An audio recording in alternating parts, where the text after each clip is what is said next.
ГСП онлайн. Городские новости сейчас.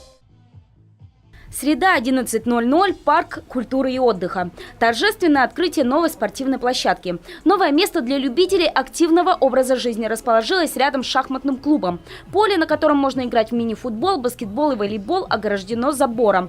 А рядом располагается сооружение для сдачи норм ГТО. Тренажеры для пресса, высокие и низкие перекладины и кубы для растяжки. Все это пригодится как для праздников ГТО, так и для обычных разминок, например, перед пробежкой. Особенно обрадовались новой площадке ученики и педагоги ГПЛ. Лицей располагается рядом с парком и теперь сможет проводить тут занятия по физкультуре. Площадка будет открыта с утра и до вечера. Уроки физкультуры можно здесь проводить, позволяет площадка и по размерам, и по покрытию. Будут ли заниматься здесь другие школы, я думаю, здесь решит на уровне управления образования. Но ГПЛ точно может проводить здесь уроки физкультуры. Примечательно, что на новую площадку город бюджетных средств не потратил.